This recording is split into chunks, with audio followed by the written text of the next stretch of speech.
I am back with more book recommendations, and this time about Ayurveda. And Ayurveda is such a huge topic, and I feel um, it can be very challenging to understand it. It's very simple, but it's also it can become quite complicated, and it can also be too simplified. So I've just taken down. I have a lot of books. I love books, but from my bookshelves, I've just taken a few of them down.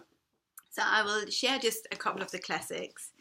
And the classic, probably the main classic, is the Charaka Samhitas. So this is not just one book; it's a series of books, but not for the beginner. This is again in Sanskrit, transliteration and commentary on it. But this is one of the main texts on Ayurveda.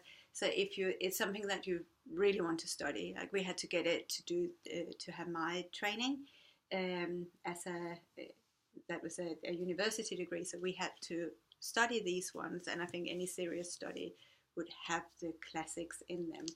For the beginner, not necessary at all.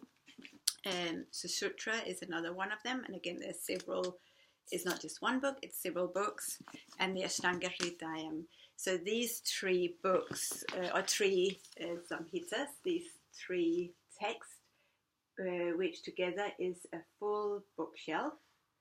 They're the classical text of Ayurveda, and all the principles really come from that, and how we then translate it. But don't go invest in them unless you are a serious practitioner.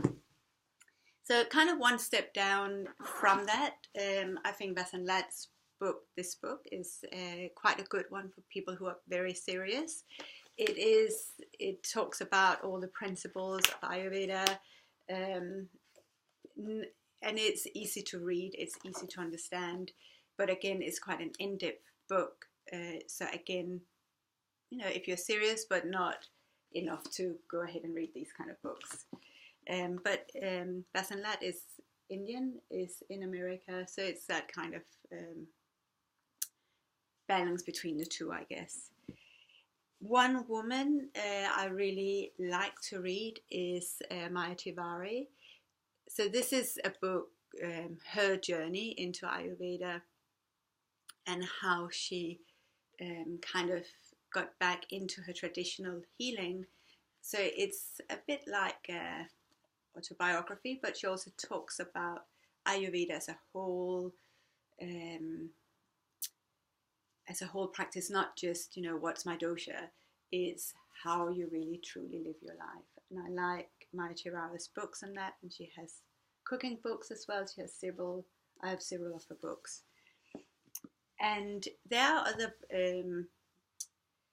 highly esteemed teachers that write in a more Western way, and who are Westerners. So one of my, the person that I kind of got really excited about, but who excited me about Ayurveda and made me, or sparked that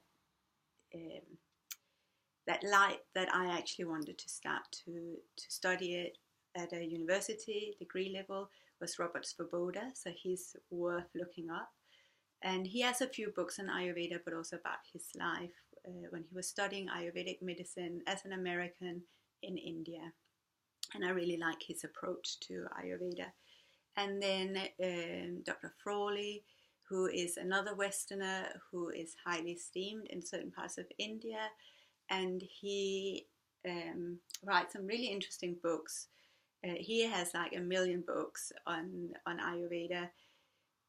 Maybe not the first book you want to read, but definitely quite a few books on it. But the one book that I actually found that I liked as a beginner book is this one by Mark Halban. And it's only a small book.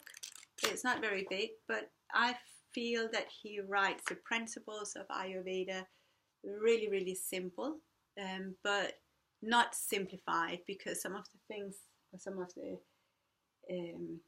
things that you read, especially on blog posts or where you do your quizzes, it's very simplified, and it's a shame because it kind of takes away the depth of Ayurveda.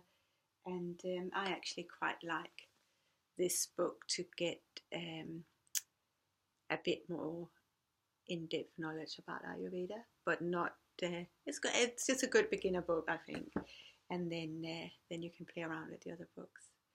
So that's a little bit of my library of Ayurveda books.